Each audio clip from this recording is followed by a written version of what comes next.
You're going to Cabo? Without me. I stared at the group selfie Mom had just posted. Palm trees. Cocktails. Wide grins. My birthday cake was still on the kitchen table, uncut. The candles had burned low, the wax dripping onto the frosting like melting hope. I had spent the whole morning decorating the house, thinking they'd walk in yelling, "Surprise." Instead, they boarded a plane. Without a word. The message under the photo read, "Family getaway. Much needed break, red heart." Family. Without me. I didn't cry. Not this time. I just stood there, staring at my packed suitcase by the door, ironically filled for a weekend staycation with them. That's when it hit me. If they could fly across the country and pretend I didn't exist, I could fly further and finally exist for myself. My name is Emma Carter. I turned 23 on the day my family flew to Cabo without me. That's not an exaggeration or a metaphor. It's not even the worst birthday I've ever had. Just the final straw in a long list of accidental forgettings and subtle reminders that I've always been the invisible one in my family. The quiet daughter. The afterthought. The placeholder. Growing up in Austin, Texas, in a modest but cozy two-story house, I was the middle child sandwiched between two loud personalities, my older brother Mason, the golden child with a football scholarship, and my younger sister Lily, the cheerleader with 1 million TikTok followers before she turned 17. And then there was me, Emma, the one who always cleaned up after birthday parties she didn't even get a cake for. As a child, I used to pretend I was adopted. It sounds sad now, but back then, it was the only way I could make sense of how different I felt. I liked reading, painting, and baking. I didn't fit into my family's high-energy, attention-seeking culture. When my dad hosted Super Bowl parties, I stayed in the kitchen making homemade sliders and brownies. When my mom threw a baby shower for her best friend, I was the one behind the camera, documenting every moment while she thanked Lily for helping so much. I didn't need spotlights. I just needed acknowledgement. When I turned 10, I remember making my own birthday cupcakes. I told myself it was fun, even though I had to walk to the store to buy the mix and the icing because Mom was busy prepping for Mason's big game. They remembered my birthday, technically. I got a half-hearted happy birthday, in the car that morning. But the cupcakes? No one even ate them. I brought them out after dinner. Everyone was full. I put them in the fridge. They sat there for a week until they were thrown away. By the time I turned 15, I stopped expecting much.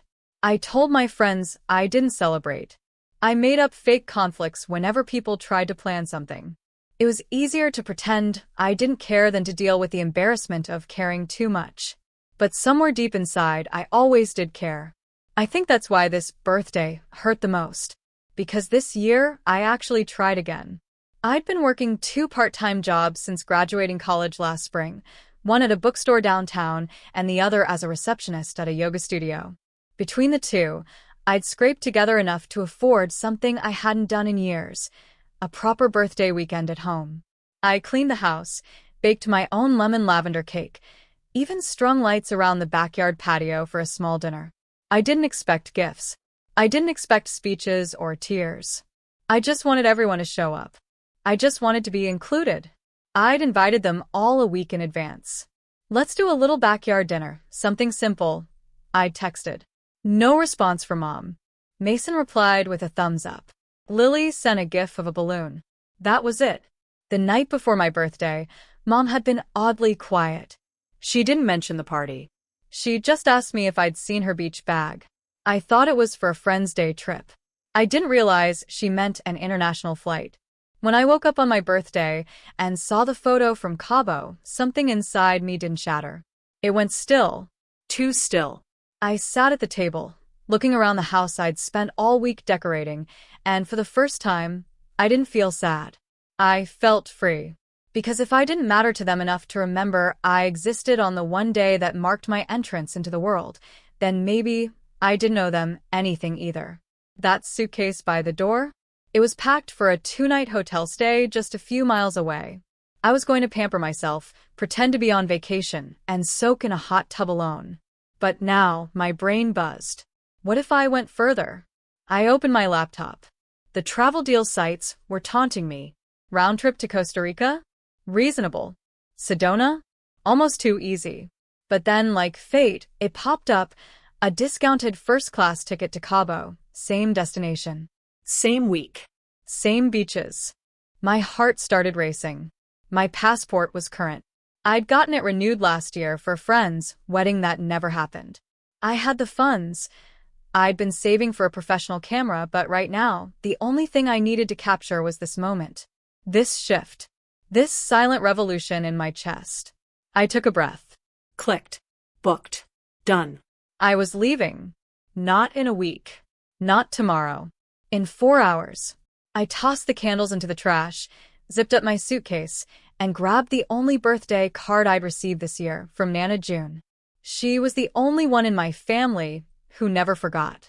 Every year, even after she moved to an assisted living facility in Arizona, she'd send a handwritten note with some $10 bill folded inside and a little sticker on the envelope. This year's message read, "You shine, even when they don't see it. Fly high, my butterfly." I tucked it in my backpack and smiled. The cab to the airport felt surreal. Like I was in someone else's story. The streets blurred past me, Austin's skyline disappearing in the mirror as the sun climbed higher. At the airport, I didn't hesitate. I printed my boarding pass. First class. I'd never even flown economy outside the state before. The woman at the counter looked up at me and said, "Happy birthday, Miss Carter," when she saw my ID. "Thanks," I said, swallowing the lump in my throat. Inside the gate, I sat alone, watching families and couples giggle and talk. It hurt, yes. But it also healed something. Because I was choosing this. For once, I was showing up for myself. I thought about all the moments I'd spent waiting for someone to include me. The piano recital in 7th grade, where no one came. The college graduation where my parents showed up late because of Mason's last-minute interview. The day I got my first raise and no one cared because Lily got verified on Instagram. I was tired of earning their love like it was a prize. I didn't need it anymore. The plane boarded early. I stepped onto the ramp, took a breath, and smiled at the flight attendant. "Welcome aboard," she said. I walked to my seat, leather, spacious, right by the window. A mimosa was offered. I said yes. As the engines roared and the wheels left the ground, I looked out the window and whispered, "Happy birthday, Emma." And for the first time in my life, I meant it. When I stepped off the plane in Cabo, the warm air hit me like a soft slap. Welcoming, surprising, a little surreal. I was in Mexico. Alone. On my birthday. I didn't feel scared. I felt alive. A driver holding a sign with my name greeted me just outside baggage claim. I had splurged on a full resort package, complete with airport transfer, because this wasn't a getaway. This was a reclamation. The ride to the resort was filled with ocean views and silent resolutions. I wasn't there to confront them. I was there to replace the script they'd always handed me. I wasn't going to beg for a seat at the table anymore. I was building my own. As we pulled into the palm-lined driveway of the Azul del Sol resort, I saw it. The silver SUV parked near the front entrance. I knew that SUV. Mom had it custom-wrapped for her birthday last year. And right there in the back seat window, I saw a familiar baseball cap. Mason. Of all the resorts in Cabo, they were at this one? I froze. The driver looked at me. "Señorita?" I shook it off. "It's fine. Let's keep going." We drove around to the private villa side, the premium side. I hadn't expected them to afford this level of luxury. Then again, they had skipped my birthday to come here. Clearly, priorities were flexible when it came to self-indulgence. My room was nestled at the edge of the property, overlooking the beach. A plunge pool glistened outside my patio. The suite smelled like citrus and wood polish. White robes hung on hooks. A handwritten note on the nightstand read, "Welcome to your sanctuary, Miss Carter. Happy birthday." I laughed softly. The universe had a way of showing up, even when people didn't. I dropped my bag, changed into a flowy dress, and headed down to the beach. I wasn't planning to seek them out. Not yet. Not like this. Instead, I walked barefoot across the sand, letting the water kiss my ankles. A group of resort guests laughed near a bonfire setup. I sat a little distance away and ordered a drink. That's when I saw Lily. Her laugh hadn't changed. It was high-pitched, effortless, the kind of sound people turned toward even if they didn't know the joke. She was wearing a yellow sundress and heels on the sand. Classic Lily. My mother stood beside her, drink in hand, nodding along. They hadn't seen me. I could have turned away, but something inside me, some ancient ache, refused. I pulled my phone out and snapped a photo. Not for revenge. For memory. For proof to myself that I wasn't imagining this. That they were here. That this happened. The next morning, I booked something bold. A private sailing tour. I invited no one. I brought Nana June's card in my tote bag, along with the lemon-scented hand lotion she used to give me every Christmas. I rubbed it on my hands and felt the sting of remembering. Out on the water, I told the captain it was my birthday trip. He smiled and handed me a conch shell. "Blow it," he said. "Make a wish." I did. And I wished for strength, not to forget them, but to no longer need them. When I got back to the resort, the concierge handed me a sealed envelope. "Delivered for you, Miss Carter. Left at the front desk with your name." My brows furrowed. The paper was heavy, the kind you only use when something matters. I opened it slowly. Inside was a folded itinerary, labeled Carter Family Vacation, Cabo 2025, Villa 3A. Guests 5. Emma's name wasn't listed, but stapled to the itinerary was a receipt. For 5 guests, including one labeled Guest TBD, Upgradable. And below it a line, Paid by Emma Carter. My knees went weak. I remembered it suddenly months ago, Mom asking for my travel agency login info because her account was acting up. She'd asked me to help her browse group packages. I thought it was for their anniversary trip next year. She never mentioned dates. She never reimbursed me. I assumed they'd scrap the plan. But here it was. Booked under my name. Paid on my card. I checked the date. 3 months ago. They had used my rewards points accumulated over years of saving for this. I stared at the receipt until the ink felt like it was seared into my skull. My own family used my account, my points, and my money to plan a birthday getaway without me. I couldn't stay silent anymore. I walked to the concierge desk. "I need to book a private dining room for 6. Tomorrow night. Sunset." "Absolutely," the young woman said. "Any occasion?" I smiled. "A family reunion." The following evening, the private cabana near the beach was set with soft golden lights, elegant dinnerware, and a breathtaking ocean view. The sunset painted everything orange and pink. At 7 p.m. sharp, my family arrived. I'd sent an anonymous invitation earlier that day. I had it hand-delivered with a note. "Come to the private cabana at 7 p.m. important." They didn't know I was behind it, which made the moment all the more potent when I stepped out from behind the curtain. Lily's eyes widened. "Emma?" Mom's wine glass nearly slipped from her hand. What are you doing here?" Mason's jaw clenched. I said, walking to the center of the table. "Since you are all enjoying the vacation I unknowingly paid for, we might as well dine together." Silence. I pulled the receipt from my bag and set it on the table like a legal exhibit. "You used my points. My login. My account." Mom looked stunned. "It was just a mix-up, honey. I asked you for access, remember? You said I could use it." "For looking, Mom. Not for booking. You took my birthday and made it your holiday." Mason scoffed. "You're overreacting." I turned to him, voice cool. No. "I'm responding." Lily sat down, visibly uncomfortable. "Emma, I didn't know." I thought you were busy or something." "Busy baking my own cake?" I smiled. "Busy setting the table for a party you all never showed up to?" Mom stepped forward. "You're twisting this. We didn't mean to exclude you. We thought you wouldn't care." I laughed. "That's the problem. You never think. You assume. And it's always at my expense." Their silence wasn't denial. It was guilt. Shame. I pulled out one more thing from my bag. Nana June's card. I set it gently beside the receipt. She remembered. You didn't. No one spoke. I exhaled deeply. But here's the twist, I said, lifting a glass of champagne poured by the waiter. I'm not angry anymore. I'm awake. And I wanted you all to see what that looks like. I raised the glass. To being seen. They didn't raise theirs. I didn't need them to. No one raised their glass. Not my mother, not Mason, not Lily.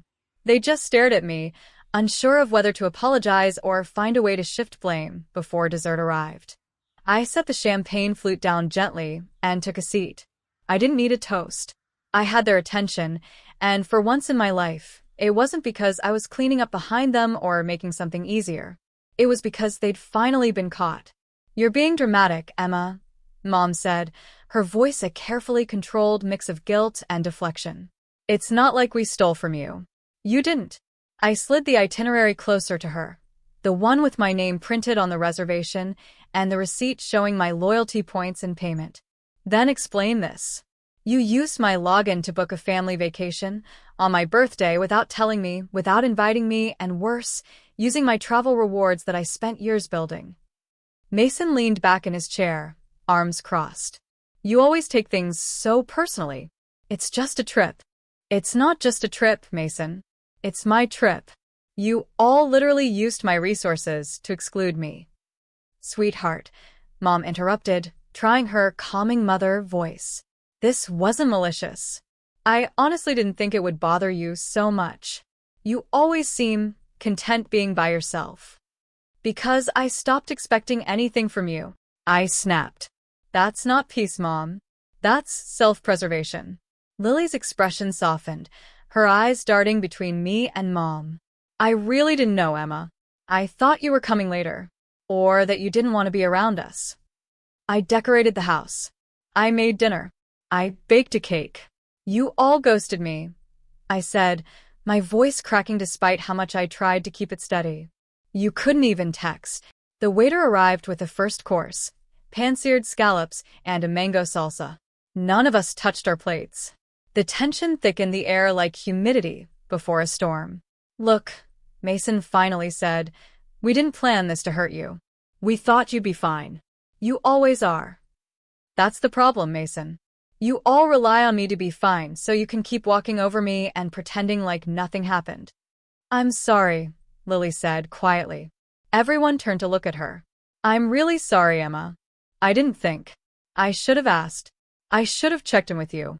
Her voice was trembling, and I saw a flicker of the little sister I used to braid hair for, the one who would sit on the bathroom counter while I painted her nails. That softness was real. Thank you, I said. Mom sighed, folding her napkin like she was about to leave. Oh, now we're being guilt-tripped at a fancy dinner you planned, she said bitterly. You flew across the world to make us feel bad? No, I replied coolly. I flew here to stop feeling like a ghost in my own family. Her face twisted. You know how hard I work to keep this family together? No, Mom. You work hard to keep appearances together. There's a difference. She stood up. Enjoy your night. Lily looked between us, clearly torn. I'm staying, she said softly, surprising everyone, including me. What? Mom blinked. I'm staying with Emma. Mason scoffed. You're seriously picking sides? No. I'm picking truth, she said. Emma's been the one holding this family up from the background for years. And we let her. We used her. And you never notice unless it benefits you. Mom's expression darkened, but she didn't argue. She turned and walked off. Mason followed without a word, stiff and silent. It was just Lily and me. For a long time, neither of us spoke. Finally, she reached for her glass and raised it. To being seen, she said. I smiled. To finally speaking up. We clinked glasses and took a sip. Later that night, Lily and I sat barefoot on the villa patio, watching the waves.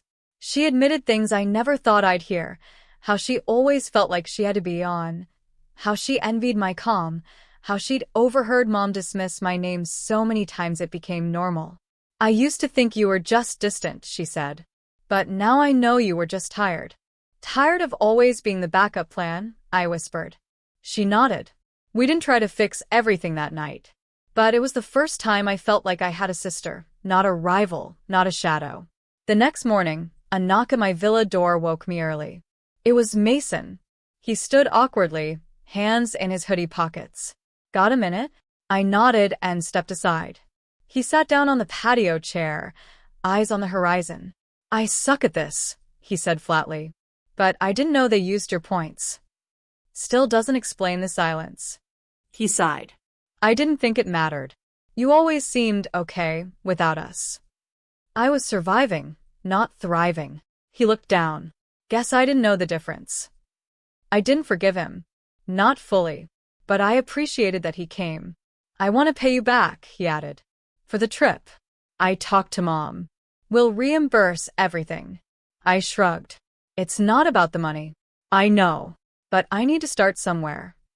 That evening, I took Lily and Mason to a local art market in San Jose del Cabo. We laughed a little, bought handmade trinkets.